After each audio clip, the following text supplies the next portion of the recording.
Contention. Critique. Conjecture. Conclusion.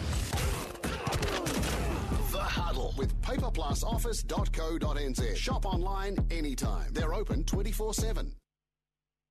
This evening we have Josie Pagani. Good evening, Josie. Hi, Larry. And the editor of Truth and whaleoil.co.nz, Cam Slater. Hello, Cam. Hey, Larry. Josie, to you first. Domestic insurance cover going to change from next month. The traditional method of calculating home insurance by square metre will change to a sum insured formula based on a property's true value. So in other words, you'll have to go and get a builder and he'll have to tell you how much it's going to cost to rebuild. What do you think? Oh, and a quantity surveyor and God knows who else as well. Look, this is really dodgy. It just looks to me like the insurance companies have all got together in a little cartel and decided that they're going to change the rules on us. So, in other words, it's taking competition away. So if I want to choose an insurance company that's not going to do this, one that's going to do it the old-fashioned way... You have no choice. I've got no choice whatsoever. I really hope that the Commerce Commission steps in here because I think this is anti-competitive. This is really serious. What do you think, Cameron? They're saying it's because of the reinsurers overseas. They're demanding something that's closer that actually reflects the cost of the rebuild. That's probably true, but we're dealing with insurance companies here, and I know a little bit about insurance companies and what they like to do to people who make claims, and I'm afraid they're sort of down the bottom of the heap with second-hand car dealers and politicians when it comes to believability about their stories. However, looking at some of their explanations, it does have some merit in some aspects.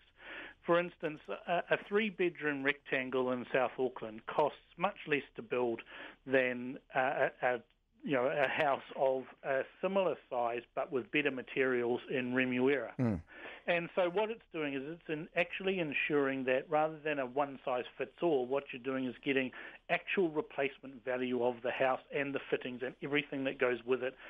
And, of course, you'll pay the premiums that are associated with that. And insurance companies always win. The problem, though, Cam, is that it's putting the onus on the homeowner to get all of that right, which is really complicated. Well, boo-hoo. So, I mean, what we've seen in Christchurch, for example, is the insurance companies finding all sorts of wriggle room to get out of paying somebody who's got a house in the red zone, for example. That's true. And so, I think you how much more wriggle room is going to be here? You've got to do an online calculator. I mean, that's going to be complicated. You've got to get quantity surveyors in, builders in. If you get it wrong, you're going to pay. Well, I think you are trying to do the socialist thing there, Josie, and assuming that most people I knew you'd stupid. somehow find a way to make this Absolutely. A socialist. If you've got an online calculator and you fill in the details, it spits out a number. How hard can that be? We'll come back in a moment. Cameron Slater, Josie Pagani on The Huddle. It's 16 to 6. 14 to 6 back on The Huddle. Cameron Slater and Josie Pagani. Issue number 2, Cameron, to you first. Some of New Zealand's worst prisoners only serving 11 and a half years behind bars for their crimes before being released on parole. This is preventive detention. In fact, some are less than that. And I think there's a general perception, isn't there, that these are the worst criminals and actually they don't get out, certainly not after 11 years or below.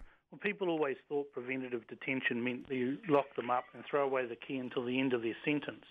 But lo and behold, what we find is the reforms of 2002, when Labour was the government, when they reduced the minimum non-parole period from 10 years to 5 years, is having a dramatic effect in letting bad rat bags out on the street where they can commit more crimes. And we've seen more than enough of people on parole that are committing heinous further crimes.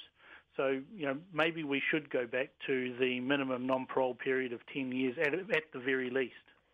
Yeah, I think, Larry, though, the minimum non-parole period was reduced in 2002 because the age was reduced whereby someone could get a preventive detention sentence from 21 to 18, I think.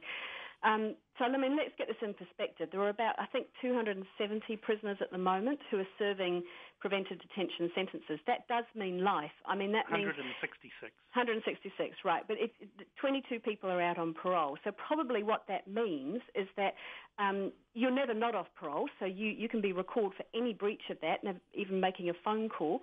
You don't have to commit a crime to be recalled. But they don't, though, do they? But probably those 22, Larry, are probably people in their 70s who are in a wheelchair. I mean, I don't know. Oh, They're no longer a threat. Liberal elite. No, I'm not being liberal elite. I'd rather spend taxpayers' money on getting the other buggers out there who might be about to commit a crime. So, I mean, this is the point of parole, of preventive detention. If the sentencing judge decides that someone is seriously dangerous, then they can give a non-parole period. I think the longest is 26 years. No, why don't they just give these guys a long walk off a short pier? All right, issue number 3, Josie, I'll come to you first. A pay-as-you-weigh pricing scheme has been suggested for air travel. This is a Norwegian professor. He says weight and space should be taken into account when airlines price their tickets. What do you say? Yes, the fat tax, it's back again. What's next? Are we going to start charging people to use both armrests? I don't know, screaming babies, where you have to pay more if you've got a screaming baby? Absolutely. What about the All Blacks? They'll all be fat. They'll be cast. No, they probably fit in their business class seat quite nicely. Actually, you see, Cam, British Airways do this. If an obese guy is going to take up 1.5 seats, they charge them. They have to buy 2 seats.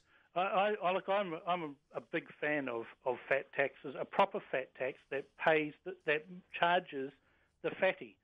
Don't put it on the producers of food or anything like that. Put it onto the person who shoved the scoff into their face in the first place. Oh, well, good. So we should charge more for hamburgers and things like that then, Cam? No, I'm saying if you charge people more at the doctor, you charge them when they are using the things that cost us money. If that means that airlines, look, they should say you can have 120 kilos to travel, right? If you weigh 120 kilos and your bags weigh 40, you pay more. I reckon this is great. You see, the car park tax last week, that's Gomburger. So now I reckon this is some conspiracy theory to try. National's big growth plan now will be to try and charge us. You know this has got nothing to do with this country. It's a good idea. They'll decide it's a good idea and they'll introduce it. Well, I think it is a good idea to charge fatties for all the scoff that they've been shoving down their What about smelling? You're going to charge people if they smell? Oh, some people should. See, the argument here, Josie, is you weigh bags, don't you? And if you have excess baggage, you've got to pay. So look, seriously though, what concerns me though is how on earth do they do this? Do you have to sort of queue up and get weighed? No. Well, actually, yes. His idea, Cam, his on an overseas trip again. His idea is that you've got to declare your weight when you buy a ticket, okay? And if you look a bit dodgy, well, you get selected. Yeah, well, that's it. I'm not going on holiday again overseas. I have a holiday in Blimmin' Golden Bay from on. Thank you, Cameron, and thank you, Josie. Josie Pagani and Cameron Slater. Murray Deaker with Sport Next. It's 9 to 6.